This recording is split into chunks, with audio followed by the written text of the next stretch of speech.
Hai, apa khabar petang ni? Teman nak makan roti po je, beli roti po. Nak buat tak reti, kita beli je kan.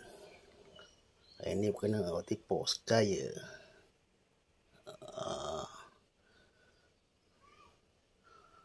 Rasa manis-manis. Pak mulut rasa pahit hari ni, kita makan yang manis-manis. Okey. Jom kita makan dulu. Okey, ni dia roti pau yang kita beli ni. Nak cuba sedap ke tak sedap tak tahu. Roti pau beli.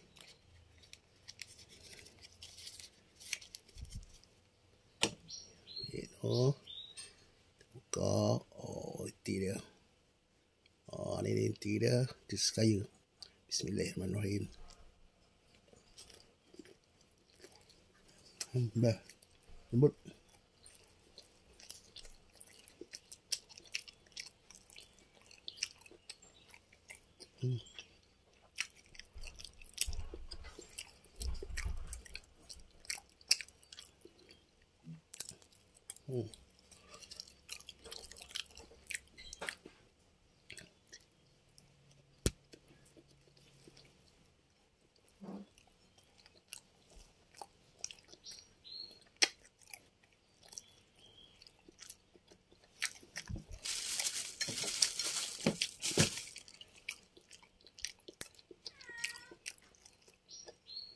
Oh, pasti beli. Terasa dia punya sekaya dia.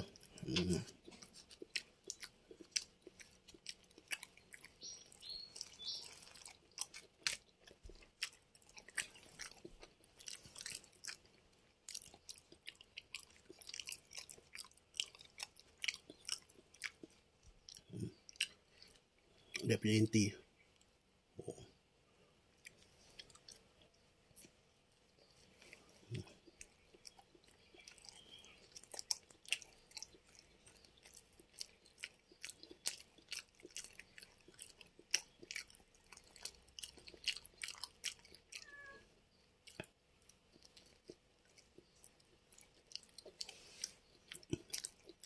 Ini sekaya biasa ini kain blok.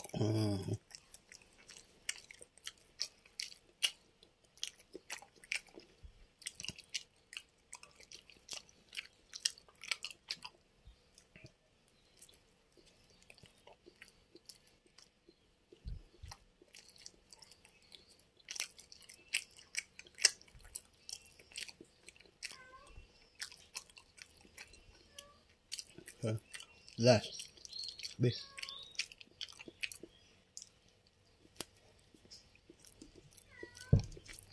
Dah makan tu kita sudah makan air kosong sahaja.